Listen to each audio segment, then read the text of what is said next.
皆さんこんにちは。今日も最新のウクライナ情勢について、公開情報をコンパクトにまとめて地図を使って、いち早くわかりやすくお届けします。よろしくお願いします。チャンネル登録して通知をオンにすると、動画公開時に連絡が来ます。過去の動画も再生リストから合わせてご覧ください。ウクライナ情勢。ロシアがキーウに侵攻してから1098日になりました。まずは全般的な事柄です。先ほど公表されたウクライナ軍の参謀本部の最新の発表によると、ロシア軍の損失は兵士1300名、戦車5両、装甲戦闘車11両、砲26門、防空システム2機、ドローン122機、その他車両140両となっています。戦線全体では、1日で96回の地上戦の報告がありました。ウクライナの防衛研究所によると、ロシア軍はほぼすべての戦線において、昨年後半のような規模、頻度で攻撃できなくなっています。1回の攻撃も3方向から2方向、そして1方向と少なくなっているとの情報があります。戦況図と並んでよく見られているウクライナとロシア情勢のニュースコーナーです。YouTube のチャプター機能で必要なところを見ることもできます。1番目。トランプ大統領はフランスのマクロン大統領とホワイトハウスで会談し、会談後の記者会見でアメリカは世界で一番ウクライナを支援し、ロシアが占領している領土の一部が返還されるチャンスがあると述べました。また、プーチン大統領との交渉は非常に成功し、和平協定の枠組み内で、ウクライナに外国軍を派遣することに反対していないと語り、戦後のウクライナの安全保障は欧州諸国であると強調しました。また、数週間以内にゼレンスキー大統領と会談し、鉱物協定に署名する予定だとしていますが、プーチン大統領とも会談する予定であることも判明しました。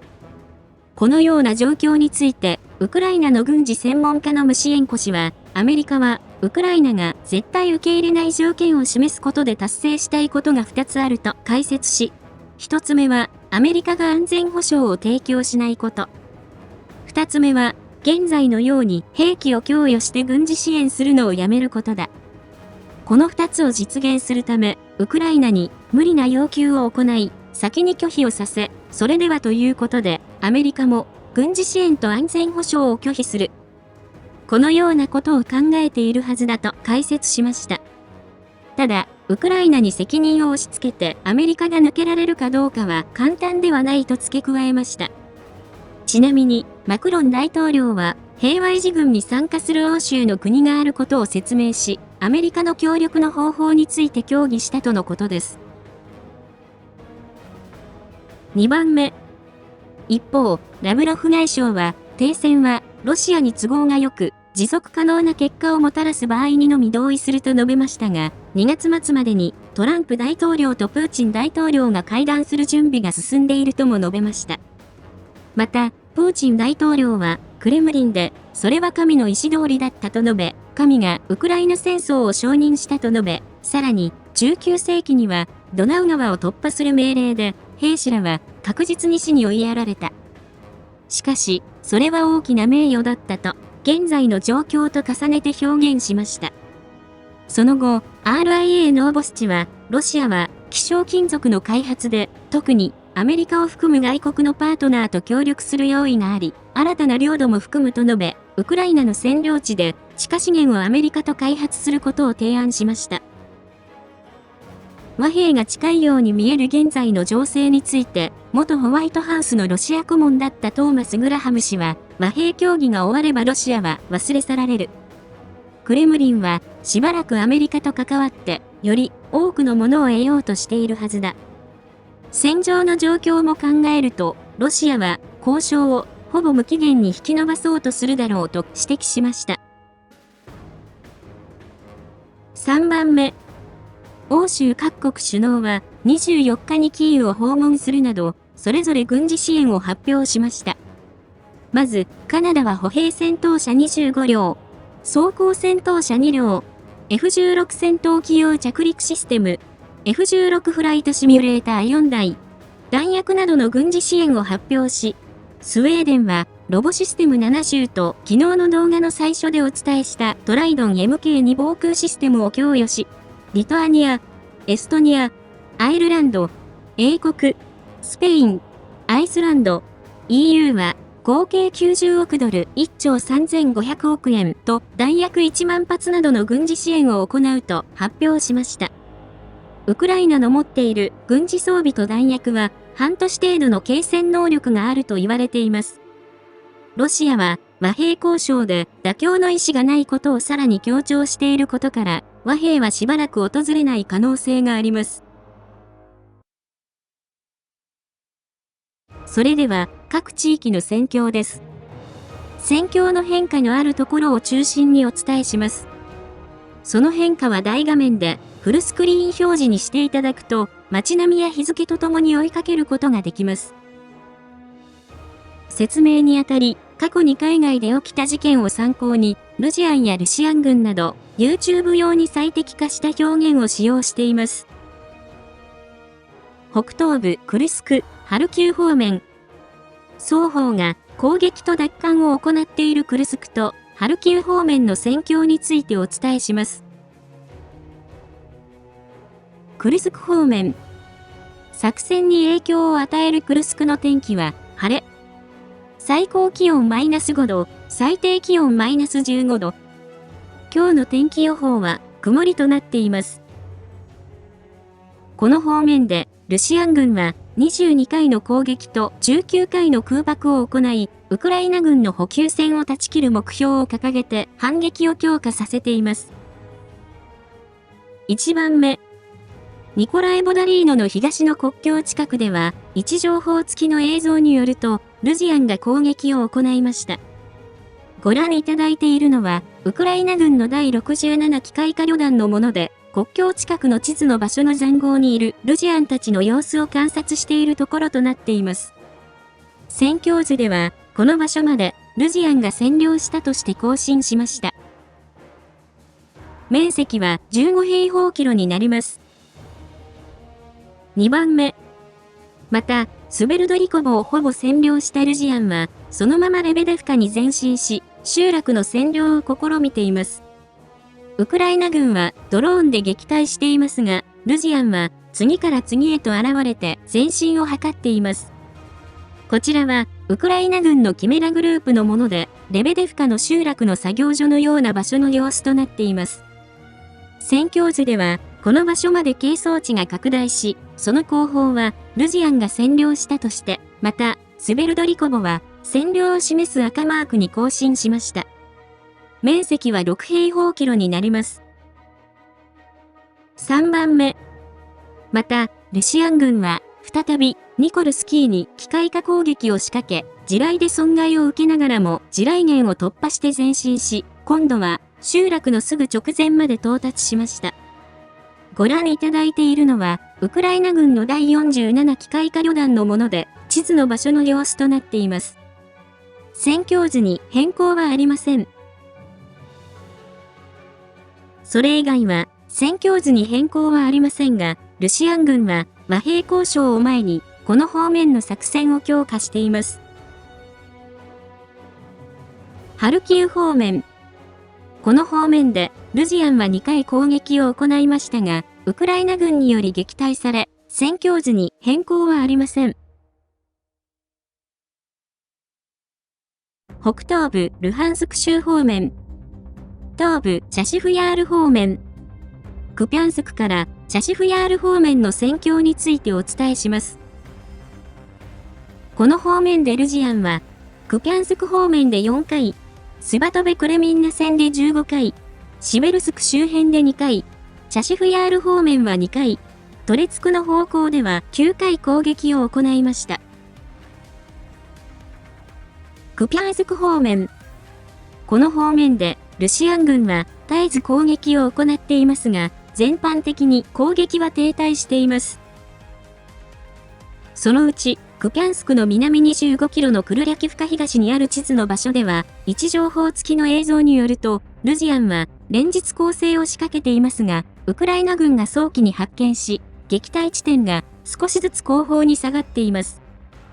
ご覧いただいているのは、ウクライナ側の撮影したもので、地図の場所で、ルジアンの小隊規模の攻撃の様子を観察しているところとなっています。戦況図に変更はありません。チャシフヤール方面。この方面でも、ルジアンの攻撃が繰り返されています。ウクライナ軍の第24機械化旅団のポルケン報道官は、ススピルネのチャンネルに登場し、敵は、ドローンからトラックを守る防護ネットのトンネルを作っているとのニュースがあるが、そんなのは、去年から設置されているもので、へにもならないと、道路にネットを張ったドローン回廊は、その効果がほとんどないことを指摘しました。そのうち、チャシフヤール南の T0504 号線では、位置情報付きの映像によると、ルジアンがオートバイとバギーで、大胆な名誉の突撃を行い、ウクライナ軍が応戦しています。ご覧いただいているのは、ルジアン側の撮影した映像で、地図の場所の様子となっています。コメントでは、シベリアの機動小銃歩兵部隊は、大変な勇気だが、まだなんとかやっていると伝えています。この攻撃は、地図の場所で、ウクライナ軍の砲撃により撃退されましたが、戦況図では、この道路付近を、ウクライナ軍の奪還地から係争地に更新しました。それ以外のトレツクなど各方面では、ロシア軍の攻撃はウクライナ軍が撃退し、戦況図に変更はありませんでした。南東部ドネツク州、ポクロフスク、コスティアンティノピル、ベリカノボシルカ方面の戦況についてお伝えします。この方面でルジアンは、ポクロフスク方面では22回、コスティアンティノピル、ベリカノボシルカ方面で11回攻撃を行いました。ポクロフスク方面。この方面では、ロシア軍の攻勢の勢いは弱まり、ウクライナ軍が反撃に転じています。この方面に配置されているウクライナ軍の第503海兵大隊のプルジェガリンスキー指揮官は、ウクライナのテレビに登場し、この方面の戦況について、我々は敵の狂乱した動きを阻止することができた。そのため、敵はロケット弾と空爆による遠隔の攻撃に切り替えてきているが、依然として3人か4人の少人数で我々の陣地も攻撃している。と説明しました。そういったこともあるせいか、戦況図では、この方面で、戦況図に影響のある情報はなく、大規模な攻撃の後で補充、再編を行っている可能性があります。また、ロシア軍のいくつかの部隊は度重なる損耗で、すでに戦闘不能状態にあるとの情報があります。コスティアンティノピル方面、ベリカノボシルカ方面。この方面で、ロシア軍は、ポクロフスクより優先順位を上げて攻撃を行い、ウクライナ軍は守りやすい場所に後退して防衛を行っています。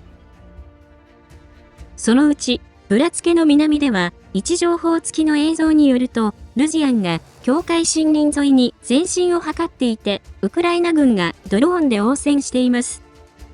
ご覧いただいているのは、ウクライナ軍の第141機械化旅団のもので、地図の場所の様子となっています。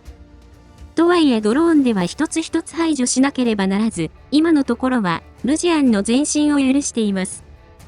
戦況図では、この場所と東側のノボーチェレツベートに至る低地をルジアンが占領したとして更新しました。面積は11平方キロになります。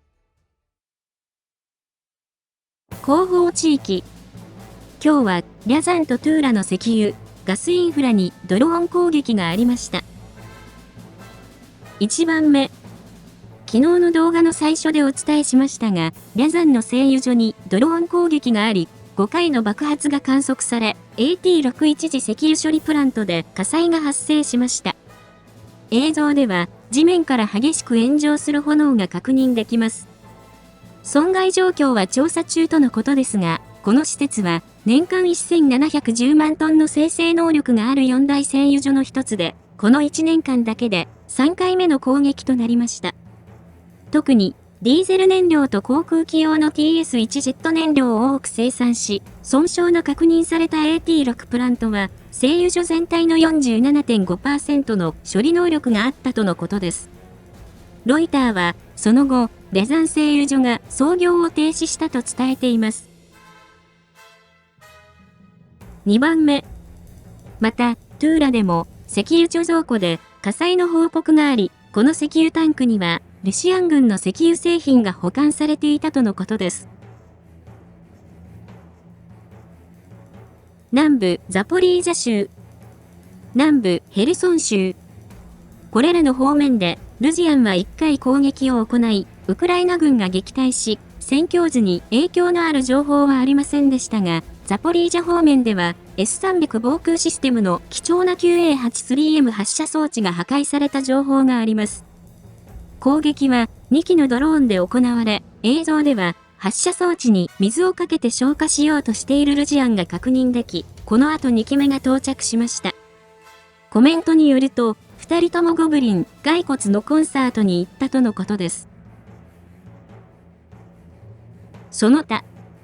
もはや和平交渉の陰に隠れているロシア経済崩壊ニュースですが、ロシアの石油収入をプールする国民福祉基金のうち、昨年1年で180トンの金が消え、保有量が半減したことが判明しました。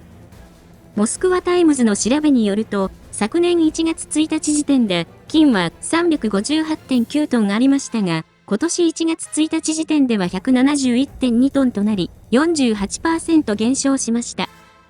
これらは、売却されるルーブルに変換されますが、基金の残高は375億ドルに減少し、このペースでいくと今年中には枯渇し、その直前には通貨不安から金利とインフレの急上昇と通貨の暴落が起きると思われます。今日は以上です。情勢分析やニュースの感想、最新情報など、ぜひコメント欄にお寄せください。最後に、このチャンネルにはサブチャンネルがあります。また、関連するツイッター、ノート、テレグラム、ニコニコ動画があります。ノートでは全文を掲載し、ニコニコ動画では過去動画を順次掲載しています。何かあった時は、これらのメディアで視聴者様にお知らせしますので、ぜひ、どれか一つでもチャンネル登録、フォローの方をお願いします。リンクは概要欄にあります。ご視聴いただきありがとうございました。